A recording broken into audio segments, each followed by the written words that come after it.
네, 오늘은 무너진 자리에서 시작되는 기도라는 제목으로 함께 말씀을 나누고자 합니다. 다윗 왕 이후에 이스라엘은요, 북이스라엘과 남유다로 나뉘게 됩니다. 그리고 시간이 흘러서 기원전 722년경에 북이스라엘이 아수르에 의해서 멸망을 하게 됩니다.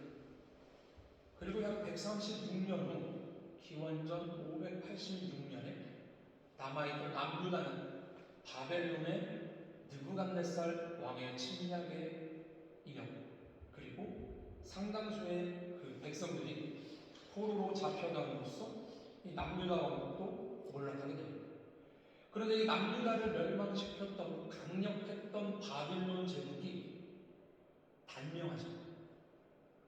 포로로 백성들이 잡혀가고 한 50년 정도 흘렀을 때 페르시아 제국에 의해서 고레스 왕에 의해서 바벨론 제국이 망하게 됩니다.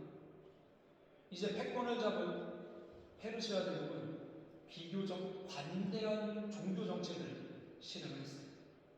제국의 안정을 위해서 가능한 한 모든 신들에게 기도를 하는 게 좋겠다라고 생각을 했습니다. 그래서 여호와 하나님을 섬길 수 있게도 해준 거죠. 그리하여 남유다는요, 멸망 이후 포로 생활에 이어지는 동안에 어떤 삶이 있었습니까?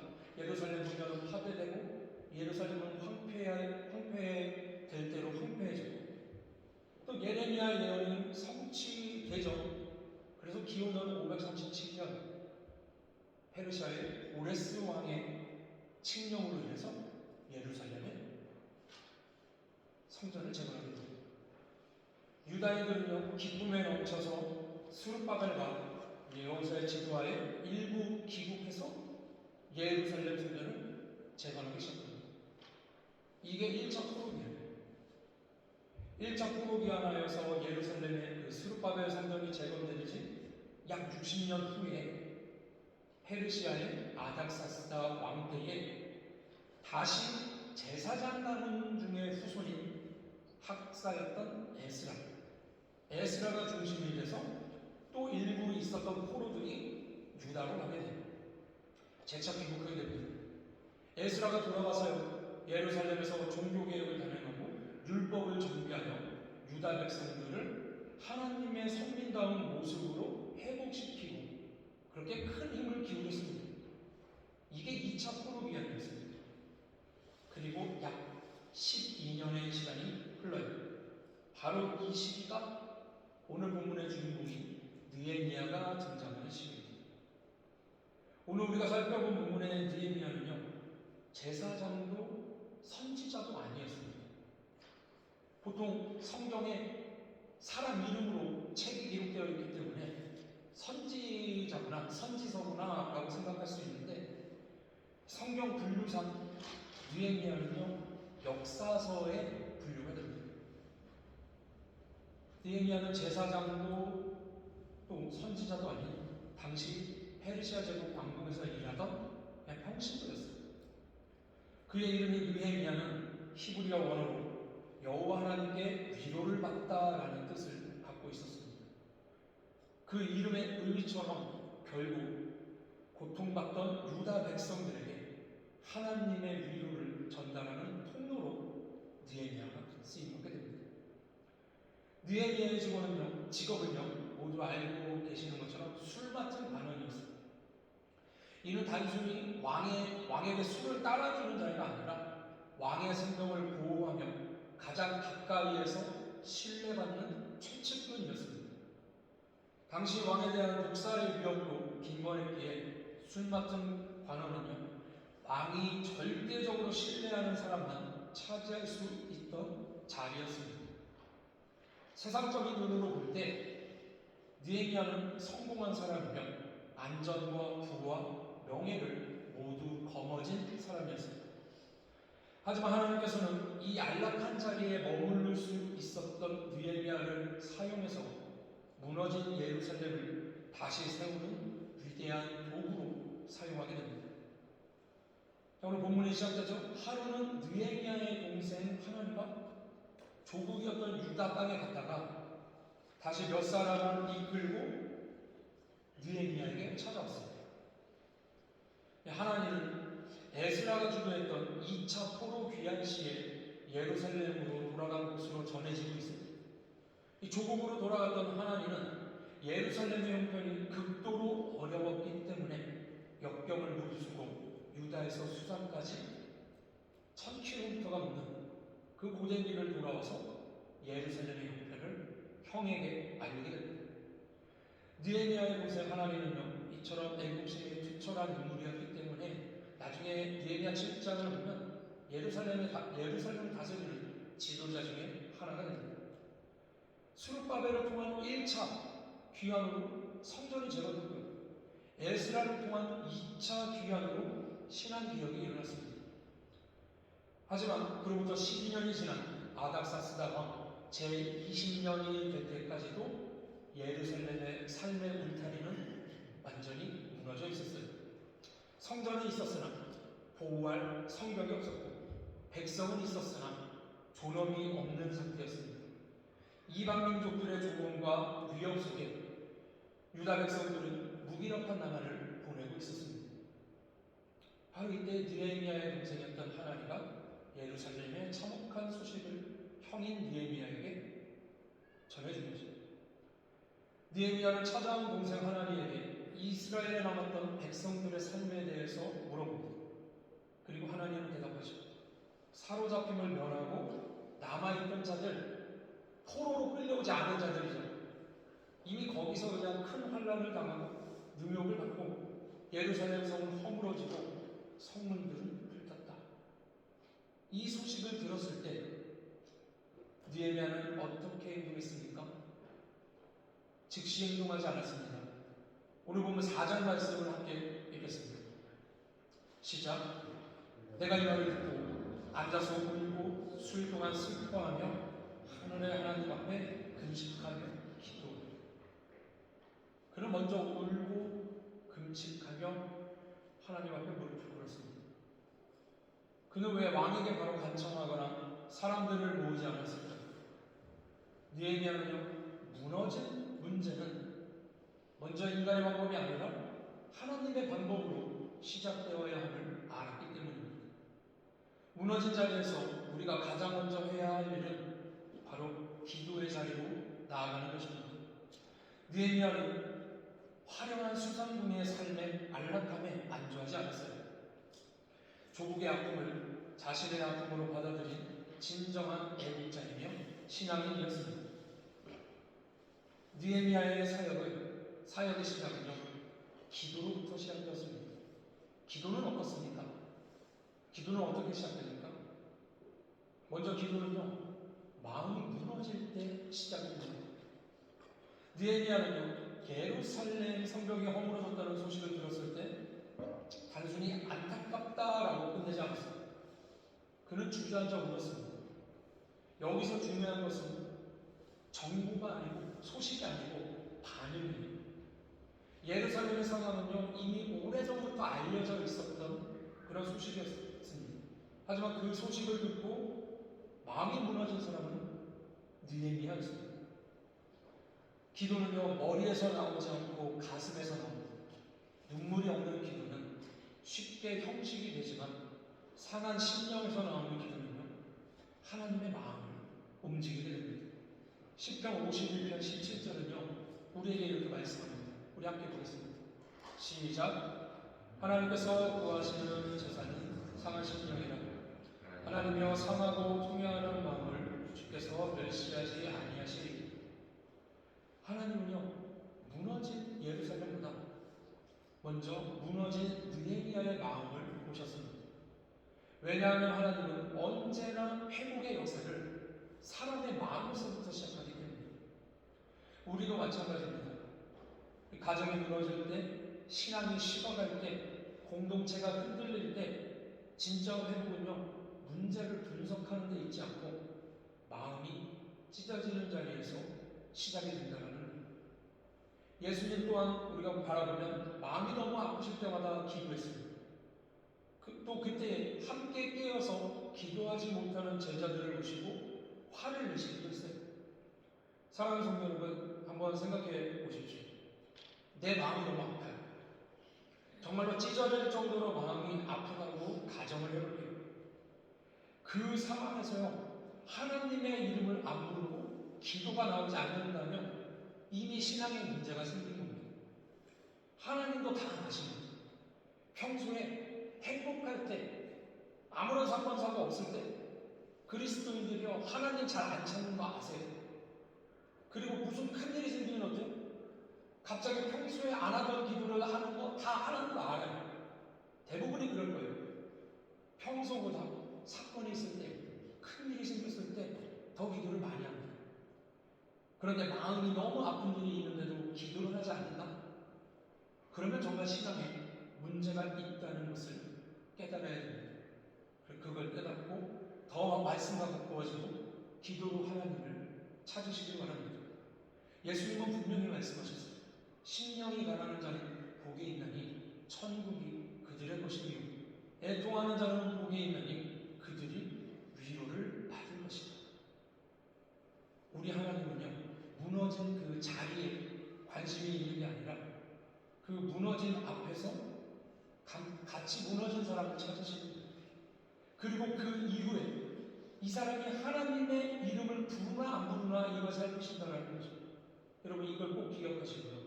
여러분의 마음이 무너질 때, 기도할 수 없을 때, 그렇게 생각이 들 때, 그때 꼭 힘을 짜내서라도 기도하시기를 부탁드립니다. 그러면 하나님은 분명히 여러분의 기도를 들으실 줄로 믿습니다. 자, 그리고 기도는 어떻습니까? 두 번째, 기도는요, 죄를 직면하는 자리에서 깊어지게 되어 있어요. 느헤미야는요, 성벽 붕괴를 소식을 듣고 단순한 정치적 실패나 군사적인 패배로 보지 않았습니다. 그는 그 원인을 어디서 봤어요? 영적 문제로 봤어요. 그래서 그는 무슨 기도를 합니까? 민족의 회개 기도를 시작합니다. 놀라운 점은요, 그가 제사장도 아니었고요, 선지자도 아니었어요. 그리고 직접 죄를 지은 당사자도 아니었어요. 그럼에도 불구하고 느헤미야는 이렇게 고백을 하죠. 오늘 보면 6절 말씀 함께 보겠습니다. 시작. 이제 종들이 주의 종들이 이스라엘 자손을 위하여 주야로 기도하며 우리 이스라엘 자손이 주께 범죄하는 죄들을 자복하오니 주는 귀를 기울이시며 눈을 여시사 종의 기도를 들으시옵소서. 나와 내 아버지의 집이 범죄하여 나와 내 아버지의 집이 범죄하였나이다. 여러분 이것은요, 중보자의 자세죠. 죄를 지은 사람은 따로 있는데 회개하는 사람은 느헤미야였어요. 그는 이스라엘 전체 공동체의 죄를 자신의 죄로 끌어안았습니다. 다니엘도 포로제에서 같은 기도를 드렸었어요. 다니엘 9장을 보면 나타나는데 그 역시요, 다니엘도 개인적으로 힘이 없는 사람이었지만 우리가 범죄하였습니다 하고 하나님께 회개 기도를 했어요.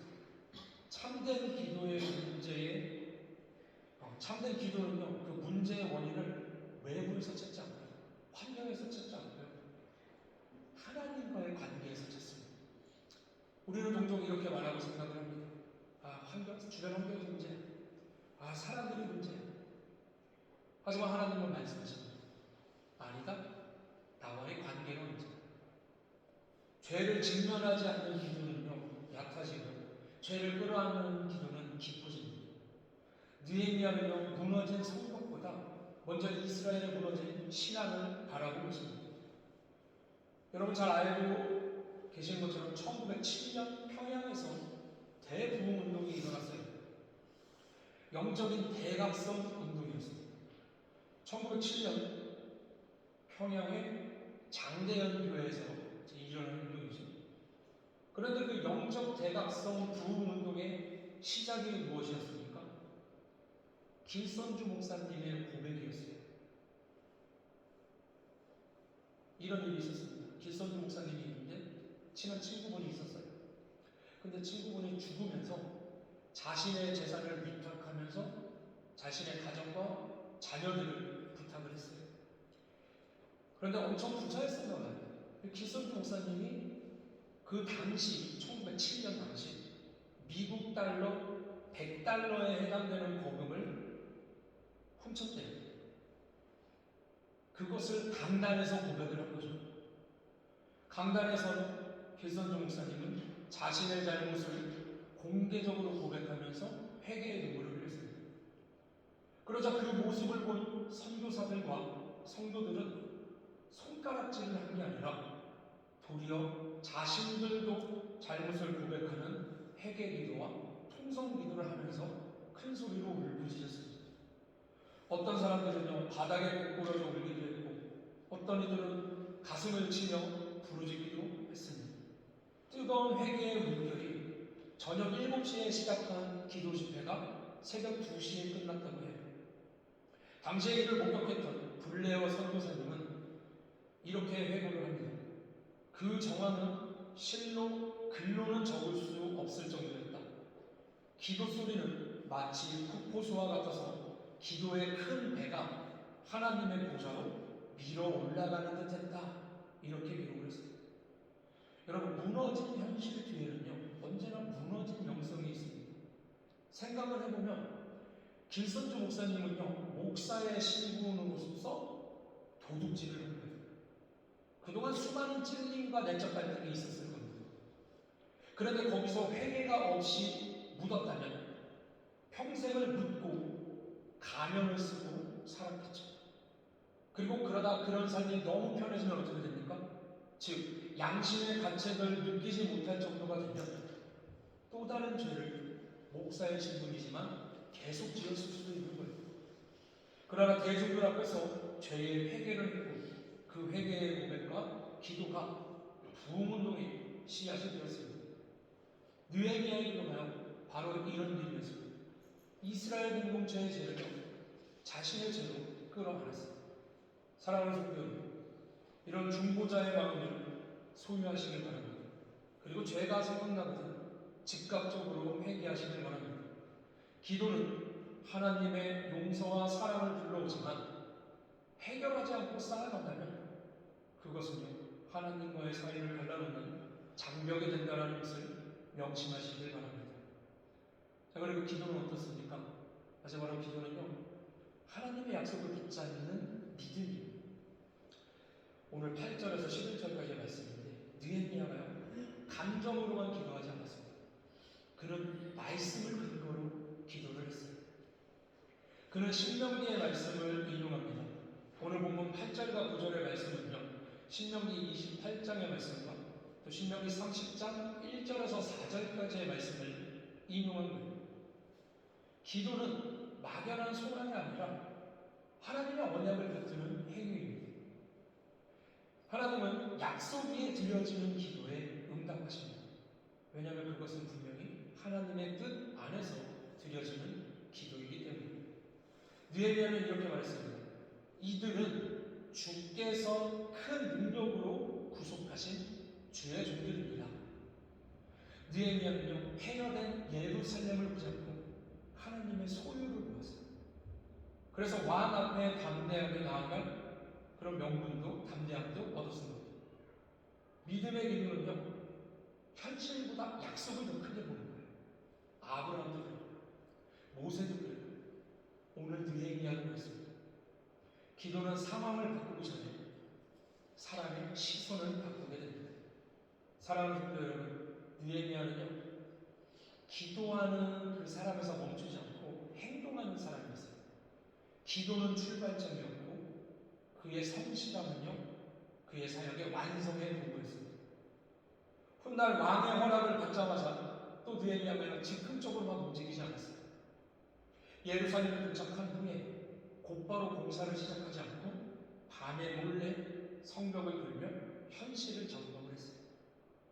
이것은 기도하는 사람이 얼마나 치밀한 계획자가 되는지를 보여주는 이야기입니다.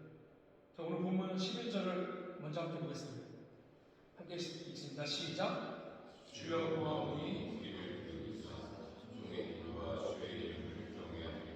하는 종들에게 너를 해주시고 오늘 종이 형통하여 이 사람들 앞에서 은혜를 입게 하소서 하였나니 그때 내가 왕의 수를 바라니 아멘. 저는요 이 11절 말씀이 너무 은혜가 됐습니다. 그래서 제가 오늘 주보에도 방송 말씀에 이 11절을 열어놨는데 이게 왜 감동을 너무 받았냐면 한번 보세요. 소식을 듣고요. 엄청 하나님 앞에 기도를 했어요. 며칠 동안 금식하며 울며 기도했단 말이에요. 이스라엘을 위해서 모세의 언약을 지켜달라고, 이스라엘이 정신을 차리면 흩어진 백성들 다시 모아서 보살펴달라고 기도를 한 거죠. 그랬더니 하나님이 어떻게 하셨어요? 느헤미야를 보시고 네가 한번 해봐라 하면서 술 같은 반응을 만들어 주신 거예요.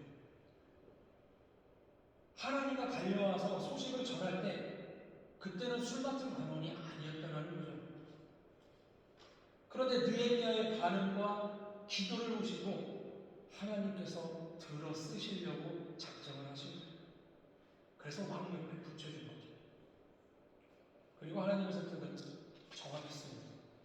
느헤미야는요, 문제를 정확히 받고 사람을 적절히 세웠으며 일을 체계적으로 나눴습니다. 그는 리더십과 행정력, 영성과 현실 감각을 동시에 갖췄던 지도자였습니다.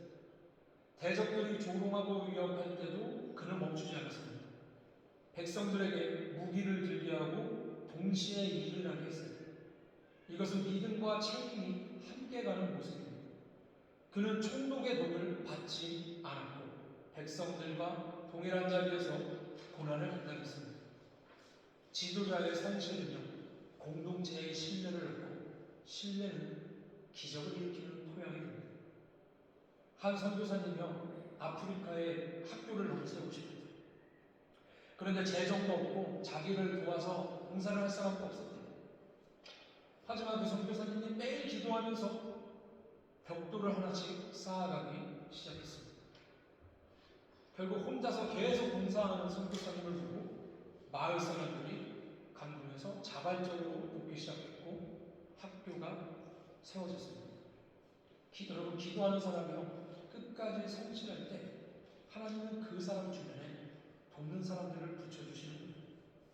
훗날에 느헤미야가 예루살렘으로 돌아가고요. 예루살렘의 성벽이 52일 만에 완성이 됩니다. 이것은 단순한 건축의 기적이 아니라 기도로 시작하고 성실로 완성된 순종의 열매였어요. 많은 사람이 기도는 하지만 끝까지 실천하지 못합니다. 하지만 느헤미야가요, 끝까지 감당했어요. 그래서 하나님은 그를 통해 역사하셨습니다.